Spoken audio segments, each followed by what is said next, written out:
الحمد لله نحمده ونستعينه ونستغفره ونؤمن به ونتوكل عليه ونعوذ بالله من شرور أنفسنا ومن سيئات أعمالنا من يهده الله فلا مضل له ومن يضلله فلا هادي له وأشهد أن لا إله إلا الله وحده لا شريك له وأشهد أن سيدنا ونبينا ومولانا محمدا عبده ورسوله صلى الله تعالى عليه وعلى آله وأصحابه وبارك وسلم تسليما كثيرا أما بعد فأعوذ بالله من الشيطان الرجيم بسم الله الرحمن الرحيم إن عدة الشهور عند الله 12 شهرا في كتاب الله يوم خلق السماوات والأرض منها 4 حرم ذلك الدين القيم صدق اللہ العظیم۔ میرے قابل احترام بزرگوں، گزشتہ جمعے کو میں نے یاد کیا تھا کہ بہت سے مسلمان خواتین و حضرات اللہ تعالیٰ کے فضل اور اس کی توفیق سے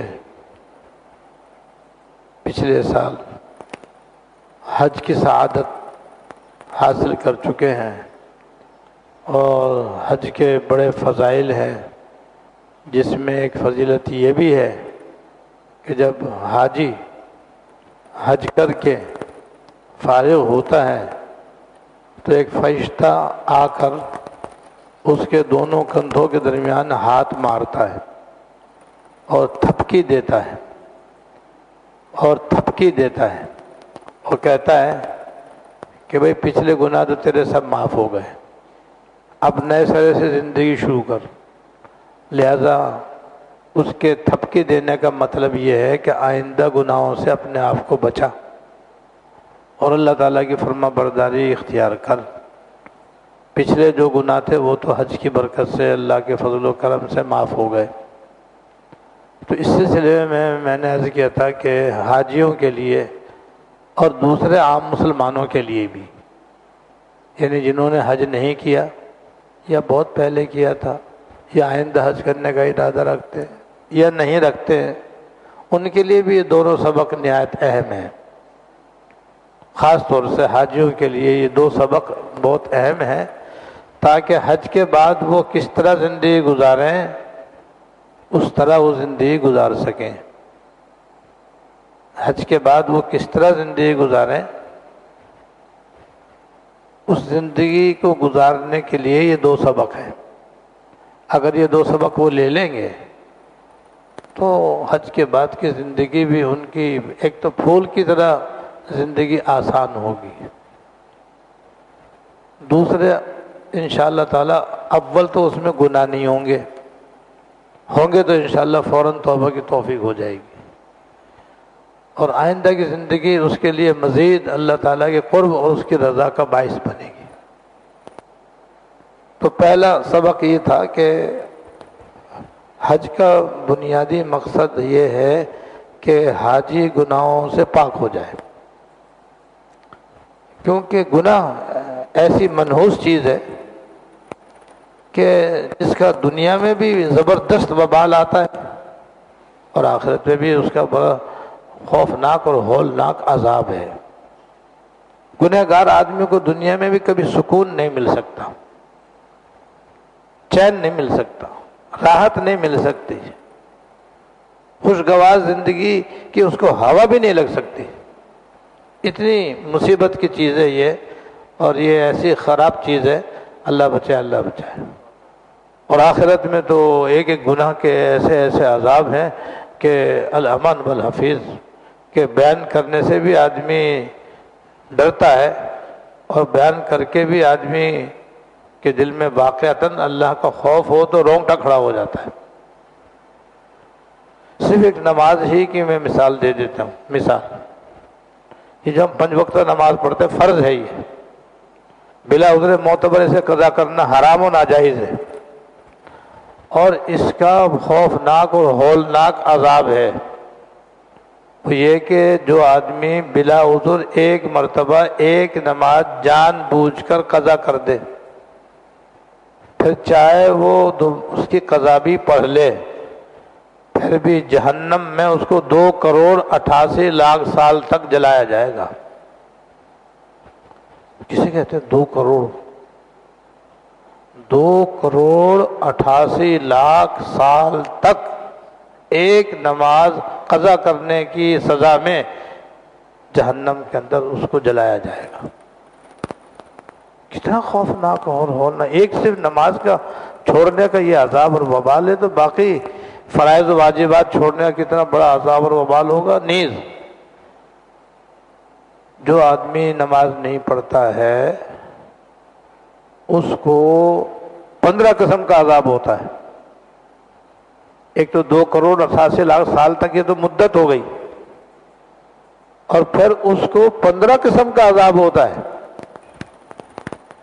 کچھ عذاب مرنے سے پہلے ہوتا ہے، کچھ عذاب مرنے کے وقت ہوتا ہے، کچھ عذاب مرنے کے بعد ہوتا ہے، کچھ عذاب آخرت میں ہوتا ہے۔ 15 قسم طرح سے اس کو عذاب ہوتا ہے۔ تو گناہ ایسی منحوس چیز ہے کہ اگر آدمی اس سے نہ بچے تو بس پھر بھائی دنیا کے اندر بھی اس کے لیے کوئی سکون نہیں ہے، کوئی چین نہیں ہے، کوئی راحت نہیں ہے، کوئی عزت نہیں ہے، اس کے کاموں میں کوئی آسانی نہیں ہے، اللہ تعالیٰ کی مدد سے وہ محروم ہے، اور مرتے وقت بھی اس کی موت بری موت ہوتی ہے۔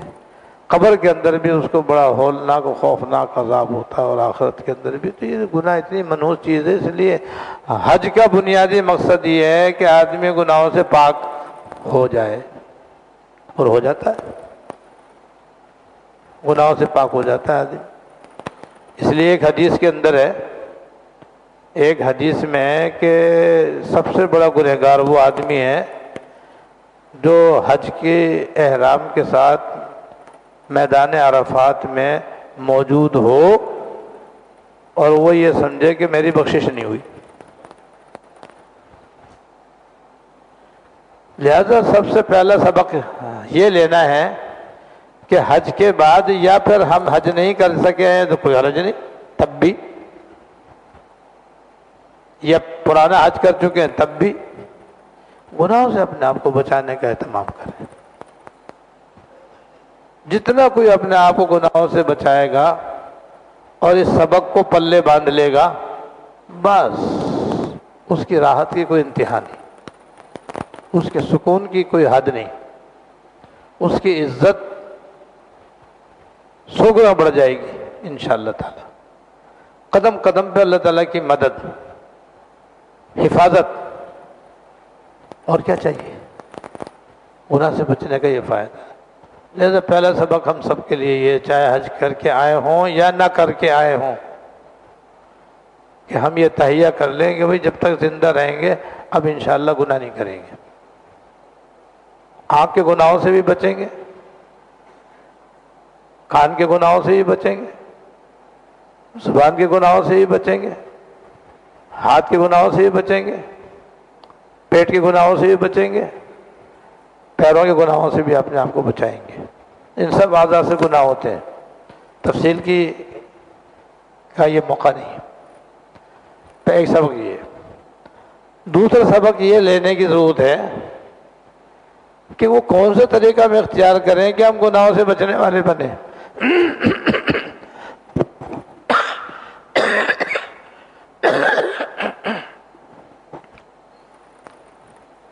دوسرا سبق یہ ہے کہ ہم وہ کون سا طریقہ اختیار کریں کہ اس طریقے کو اپنانے کے بعد گناہوں سے بچنے والے ہو جائے. یہ ہے دوسرا سبق جو مجھے آج انشاءاللہ بیان کرنا ہے. لیکن چونکہ محرم کا مہینہ شروع ہو چکا ہے، اس لیے مجھے محرم کے بارے میں بھی کچھ باتیں عرض کرنی ہیں، تو اس لیے میں اس سبق کو مختصر بیان کروں گا. پھر کبھی اللہ پاک نے توفیق دی تو تفصیل سے ہی بیان کر دوں گا انشاءاللہ تعالی. اور عمل کرنے کے لیے بھائی تھوڑی بات بھی کافی ہے، لمبی بات بھی کافی ہے.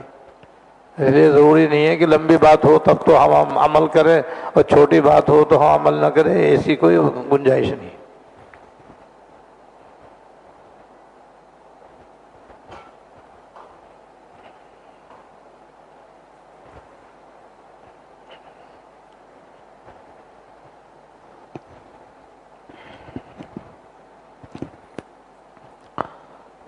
اور یہ طریقہ اللہ تعالیٰ نے خود قرآن شریف میں بیان فرما دیا ہے. اور جب قرآن شریف میں بیان فرما دیا تو بس اٹل ہے، اس کو اختیار کرنا بھی ضروری اور اس کا نافع اور مفید ہونا بھی لازم. وہ یہ کہ نیک صحبت اختیار کریں، کسی اللہ والے کی صحبت میں رہیں جو متبع سنت ہو، متبع شریعت ہو، سنت پر اور شریعت پر خود بھی عمل کرتا اور دوسروں کو بھی شریعت کے مطابق زندگی گزارنے کی تلقین اور تاکید کرتا ہو. اس کی صحبت میں رہیں. پھر اس کی صحبت کی بھی دو صورتیں ہیں. ایک تو یہ کہ اس کا بیان سن لیا، چاہے وہ روزانہ ہوتا ہو، چاہے وہ ہفتے میں ایک دفعہ ہوتا ہو یا 2 دفعہ ہوتا ہو، یہ بھی فائدے سے خالی نہیں ہے. لیکن اصل صحبت میں یہ رہنا نہیں ہے، یہ بھی مفید ہے، اس سے بھی فائدہ ہوتا ہے الحمدللہ. عمل کی توفیق ہوتی ہے، گناہوں سے بچنے کی توفیق ہوتی ہے. لیکن یہ نمبر 2 ہے. پہلا نمبر یہ ہے کہ اپنے فرصت کے اوقات اس کے پاس بیٹھ کر گزاریں اور فرصت کے اوقات نکالیں. نکالنے سے نکلیں گے. جیسے کھانے سے آدمی کھا لیتا ہے، پینے سے آدمی پی لیتا ہے، سونا چاہتا ہے سو لیتا ہے، ملنا چاہتا ہے تو مل لیتا ہے. کسی اللہ والے کی صحبت میں بیٹھنا چاہے گا تو وقت نکالنا چاہے گا نکل جائے گا.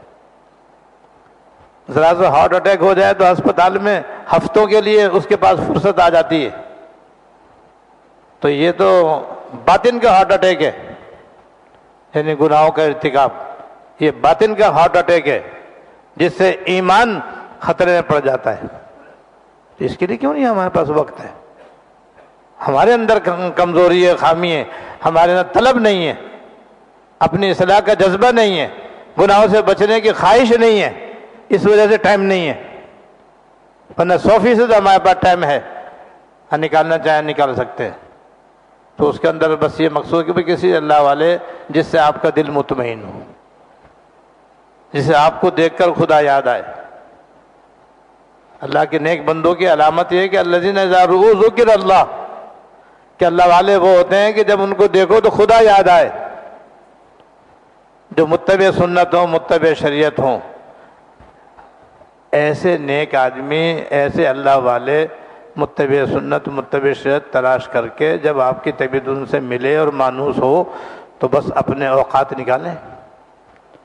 چاہے روزانہ نکالیں، یہ سب سے بہتر ہے، ورنہ ہفتے میں 1 یا 2 مرتبہ نکالیں، مگر نکالیں. اور اس کے اندر یہ مقصد ہو بس میں ان کے بعد جا کے بیٹھوں گا. بھائی کوئی بات ذہن میں آئے گی پوچھ لو، نہ ذہن میں آئے بس خاموش بیٹھو.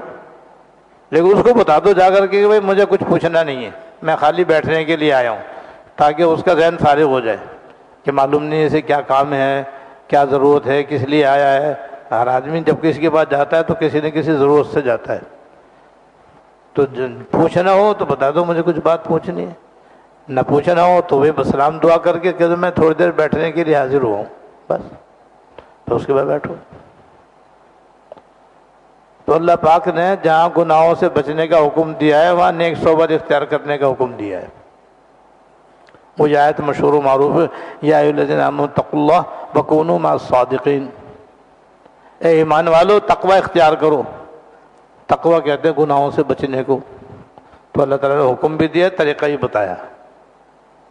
طریقہ یہ ہے کہ وکونوا مع الصادقین، سچوں کے ساتھ رہو، جو عقیدے کے بھی سچے ہیں، یعنی ان کے عقیدے بھی شریعت کے عین مطابق ہیں، ان کا عمل بھی سچا ہے، یعنی شریعت کے عین مطابق ہے، ان کی باتیں بھی سچی ہیں، یعنی شریعت کے مطابق ہیں. تو قول فعل عمل یہ تین چیزیں ہوتی ہیں، عقیدہ، قول فعل عمل. سب میں وہ سچے ہیں. ظاہری طور پر بھی وہ شریعت کے پابند ہیں، باطنی طور پر بھی وہ شریعت کے پابند ہیں. عقیدے کے اعتبار سے بھی وہ سچے ہیں، قول و فعل اور عمل کے اعتبار سے بھی سچے ہیں. تو جو ان کے ساتھ بیٹھے گا وہ بھی سچا ہو جائے گا، کیونکہ اللہ پاک نے صحبت میں اثر رکھا ہے. برے آدمی کی صحبت میں آدمی برا ہو جاتا ہے، اور نیک آدمی کی صحبت میں بیٹھ کر کے آدمی نیک ہو جاتا ہے. تو گناہوں سے بچنا اگر ہم چاہتے ہیں تو لازمی ہم اپنے آپ کو بھی اپنی اولاد کو بھی کسی اللہ والے سے وابستہ کریں، اور پہلے نمبر کی جو صحبت ہے وہ اختیار کرنے کا اہتمام کریں. ایک نمبر صحبت اختیار کرنے والے 100 میں سے ایک ہوتا ہے، 99 نہیں ہوتے. پھر 99 میں سے کچھ وہ ہوتے ہیں جو صرف ہفتہ واری بیان کے اندر آ کر بیان سن کے چلے جاتے ہیں. یہ نمبر 2 والے ہیں. یہ اس لیے ان کو فائدہ بھی نمبر 2 والا ہوتا ہے، بس تھوڑا بہت فائدہ ہوتا ہے، اس کے بعد نہیں ہوتا. پوری طرح آدمی کی اصلاح نہیں ہوتی، اور پوری طرح آدمی گناہوں سے بچنے والا نہیں ہوتا. میں نے بات کھول کر بتلا دی بھائی آپ کو. تو دوسرا سبق ہمیں یہ لینا چاہیے جو ہماری ساری زندگی کے لیے، حج کرنے والوں کے لیے بھی ہے اور حج نہ کرنے والوں کے لیے بھی ہے. ہر مسلمان مرد عورت کے لیے یہ سبق ہے کہ وہ نیک صحبت اختیار کریں. حضرت مولانا حکیم محمد اختر صاحب رحمۃ اللہ علیہ کا بڑا پیارا شعر ہے، میری زندگی کا حاصل، میری ریس کا سہارا، تیرے عاشقوں میں مرنا، تیرے عاشقوں میں جینا. آئے آئے. میری زندگی کا حاصل، میری ریس کا سہارا، تیرے عاشقوں میں مرنا، تیرے عاشقوں میں جینا. تو یہ ہماری زندگی کا مقصود ہونا چاہیے. یہ سبق ہم کو لینا چاہیے. اگر یہ سبق لیں گے تو بس پھر ہماری ظاہر کی بھی اصلاح ہو جائے گی، باطن کی بھی اصلاح ہوگی. یعنی ظاہر گناہوں سے بھی انشاءاللہ بچنے کی توفیق ہوگی، باطن گناہوں سے بھی انشاءاللہ تعالی بچنے کی توفیق ہوگی. بس یہی تو اصل مقصود ہے. جب یہ مقصد حاصل ہو گیا تو حضرت تھانوی رحمۃ اللہ علیہ فرماتے ہیں کہ وہ ذرا سی بات جو حاصل تصوف ہے، وہ ذرا سی بات جو حاصل طریقت ہے، یعنی طریقت کا خلاصہ یہ ہے، تصوف کا خلاصہ یہ ہے، ظاہر و باطن کی اصلاح کا لب لباب یہ ہے کہ تمہارے دل کے اندر جب تمہارے سامنے کوئی اللہ تعالیٰ کا حکم عمل کرنے کے لیے آ جائے تو تم ہمت کر کے اس پر عمل کر لو. اپنی طبیعت کو دبا کر، اپنے ماحول سے ٹکرا کر تم اس عمل کو بجا لاؤ، اور جب کسی گناہ کا موقع آ جائے تو اپنی طبیعت کو مجبور کر کے کسی نہ کسی طرح اس سے اپنے آپ کو بچا لو. طریقت میں یہ سکھایا جاتا ہے بس. تو جب اللہ والے کی صحبت میں بیٹھیں گے تو وہ یہ سبق دے گا، اس کے عمل سے بھی یہ سبق ملے گا، اس کی دعا سے بھی اس کی توفیق ہوگی، تو بیڑا پار ہو جائے گا انشاءاللہ تعالیٰ. اور یہ جو سبق ہے پہلے نمبر کا، یہ بآسانی انشاءاللہ تعالیٰ حاصل ہو جائے گا. تو مجھے 2 سبق مجھے بیان کرنے تھے، میں نے بیان کر دیا. اللہ تعالیٰ مجھے بھی اور آپ کو بھی عمل کی توفیق دے. اب دوسری بات شروع ہوتی ہے، 10 منٹ میں وہ بیان کرتا ہوں میں انشاءاللہ. جو رہ جائے گا تو اگلی جمعے انشاءاللہ. جب محرم کا مہینہ شروع ہو گیا بھائی الحمدللہ. اس مہینے سے چند احکام متعلق ہیں، اس ماہ سے چند احکام متعلق ہیں جو ہمیں عمل کرنے چاہیے. پہلا حکم یہ ہے کہ یہ محترم مہینوں میں سے ایک مہینہ ہے۔ اللہ تعالیٰ نے جب آسمان و زمین پیدا فرمائے، اللہ تعالیٰ نے جب آسمان و زمین کو پیدا فرمایا، اسی وقت سال کے 12 مہینے بھی بنائے۔ پہلا مہینہ محرم، آخری مہینہ ذوالحجہ، 12 مہینے ہیں۔ پھر ان 12 مہینوں میں سے 4 مہینوں کو اللہ تعالیٰ نے محترم بنایا، یعنی 12 مہینے میں 4 مہینے سب سے افضل ہیں، سب سے زیادہ قابل احترام ہیں، سب سے زیادہ لائق عبادت ہیں، ان میں زیادہ عبادت کرنے کا ثواب ہے، ان میں عبادت کرنے کا زیادہ ثواب ہے، زیادہ اجر ہے۔ 4 مہینے وہ ذوالقعدہ، ذوالحجہ، محرم اور ماہ رجب۔ ذوالقعدہ، ذوالحجہ، محرم، یہ 3 مہینے لگاتار ہیں، اور چوتھا محترم مہینہ ہے الگ شعبان سے پہلے، ماہ رجب۔ یہ 4 مہینے محترم مہینے ہیں۔ محترم مہینے کا ہونے کا مطلب یہ ہے کہ ان مہینوں کا اللہ تعالیٰ کے یہاں احترام ہے، ان میں زیادہ سے زیادہ عبادت کرنی چاہیے، اسی لیے ان میں سے جو 3 مہینے ہیں، ذوالقعدہ، ذوالحجہ اور یہ تو یہ اشہر حرم کہلاتے ہیں، حج کے مہینے کہلاتے ہیں، اس میں تو حج کی عبادت ہوتی ہے۔ تو یہ اللہ تعالیٰ کے ایسے محترم ہیں، اور یہ محترم ہے تمام شریعتوں کے اندر۔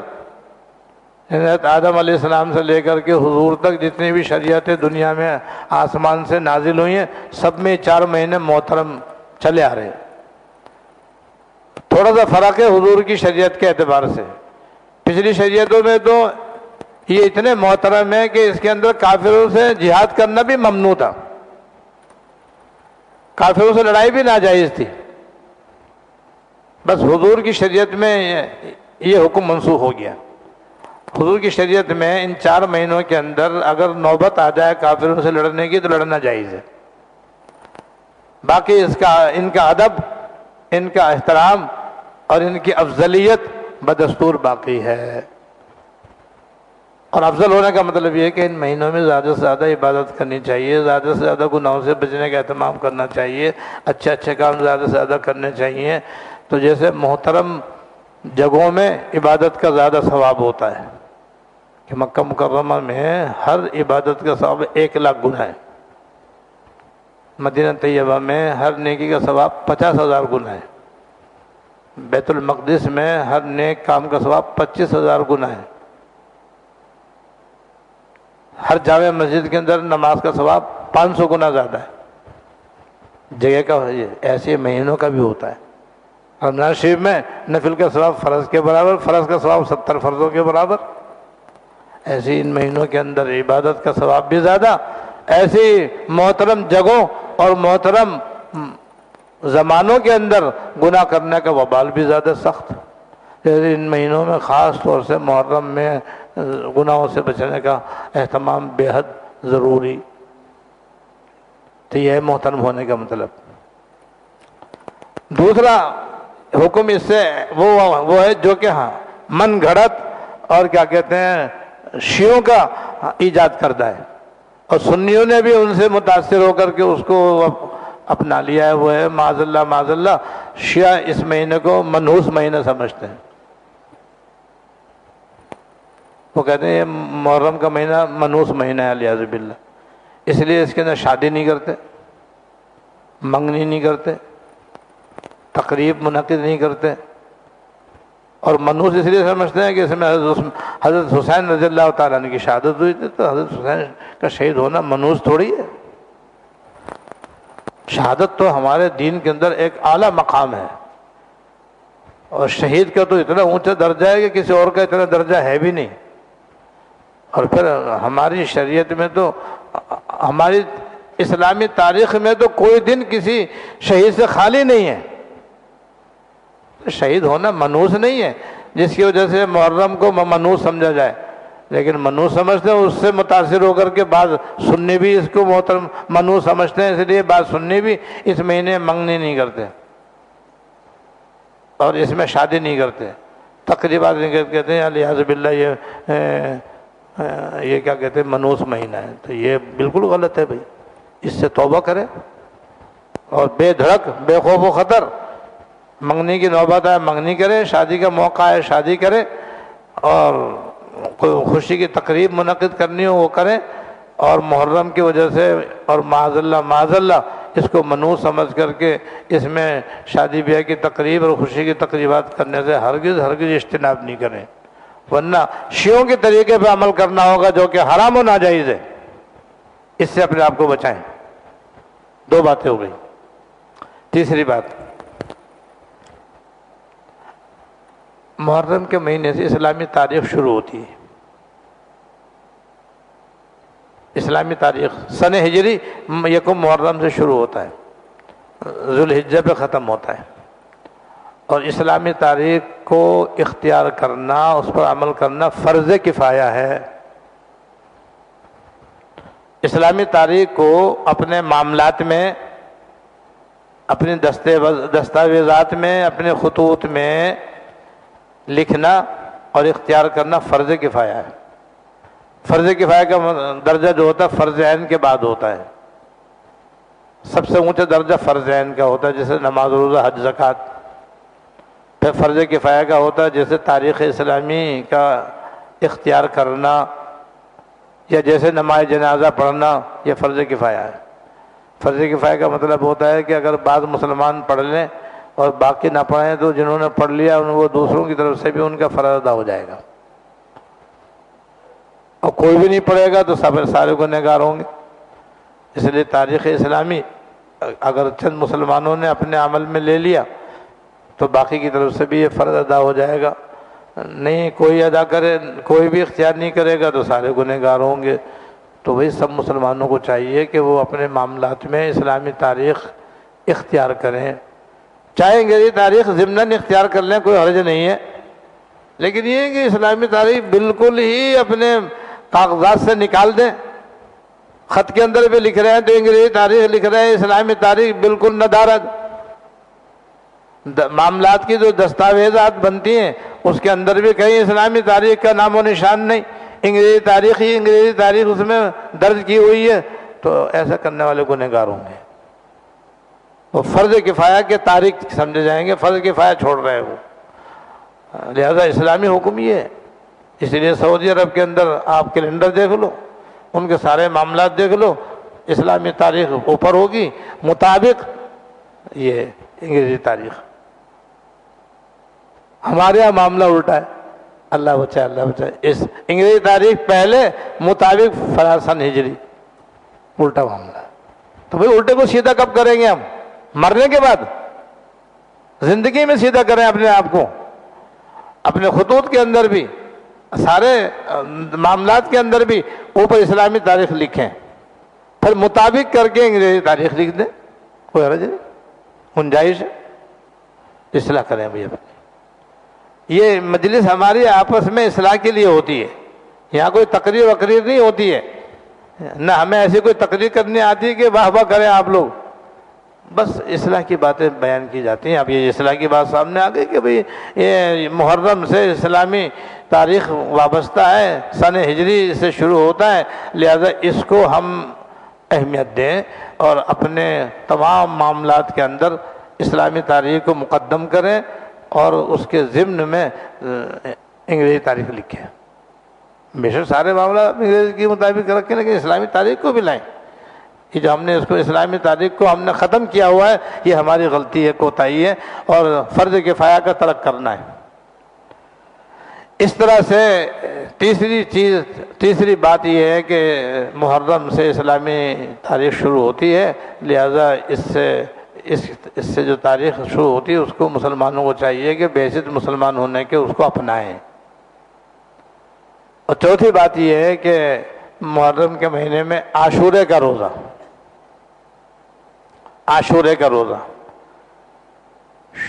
پچھلی شریعتوں میں یعنی بنی اسرائیل پر عاشورے کا روزہ فرض تھا، حضور کی شریعت میں بھی شروع میں عاشورے کا روزہ فرض تھا، پھر جب رمضان شریف کا روزہ فرض ہو گیا تو پھر عاشورے کی فرضیت ختم ہو گئی، مستحب ہونا باقی رہ گیا، اور اس میں بھی مستحب یہ ہے کہ 2 روزے آدمی رکھے، ایک 10 محرم کا، پھر اس کے ساتھ چاہے 9 کا ملا لے اور چاہے 11 کا ملا لے۔ خالی ایک روزہ رکھنا 10 تاریخ کا جائز ہے مگر خلاف اولا ہے، جائز ہے مگر خلاف اولا ہے۔ اولا یہ ہے اور مستحب یہ ہے کہ 2 روزے رکھے، 9 محرم اور 10 محرم کا، یا 10 محرم اور 11 محرم کا۔ اور اس کی فضیلت یہ ہے کہ حضور نے فرمایا ایک حدیث میں کہ جو آدمی عاشورے کا روزہ رکھے گا، مجھے اللہ کی رحمت سے امید ہے کہ اس کے پچھلے 1 سال کے گناہ صغیرہ معاف ہو جائیں گے۔ اور عاشورے کے ساتھ ایک فضیلت یہ بھی ہے جو ایک ضعیف حدیث سے ثابت ہے کہ جو آدمی عاشورے کے دن اپنے گھر والوں کو عام دنوں سے اچھا کھانا کھلائے گا، سارے سال اسے گھر میں خیر و برکت رہے گی، سارے سال اس کے گھر میں خیر و برکت رہے گی۔ لہذا علماء نے اس کا تجربہ کیا کہ انہوں نے عاشورے کے دن اپنے گھر میں اپنے گھر والوں کو، اپنے بچوں کو، اپنی بچیوں کو عام دنوں سے اچھا کھانا پکا کر کھلایا، سارے سال ان کے گھر میں خیر و برکت رہی۔ تو یہ ہم بھی تو خیر و برکت کے محتاج ہیں، جب محتاج ہیں تو اس پر بھی عمل کریں۔ اب روزہ رکھیں یا کھانا کھائیں، میں اس کا بھی حل بتا دیتا ہوں۔ بھائی روزہ رکھیں گے تو کھانا پینا بند، اور کھائیں پیئیں گے تو روزہ بند۔ تو اس کا حل یہ ہے کہ 9 ذی الحجہ کی شام کو کھانا پکا لو، اچھے سے اچھا کھانا اپنی حیثیت کے مطابق 9 محرم کی شام کو پکاؤ، اور مغرب کے بعد عام طور سے کھانا کھاتے ہیں یا عشاء کے بعد کھانا کھاتے ہیں، تو وہ تو 10 تاریخ ہوگی، دو صاحب کھانا بھی کھا لیا، سحری بھی اسی سے کھائی، اسی رات میں ہوگی، روزہ بھی ہو گیا، بڑھیا کھانا بھی ہو گیا، فضیلت بھی مل گئی اور روزہ کا ثواب بھی مل گیا۔ بس آج اتنے ہی، باقی انشاءاللہ آئندہ اللہ تعالی ہم سب کو عمل کی توفیق دے۔ وآخر دعوانا الحمدللہ۔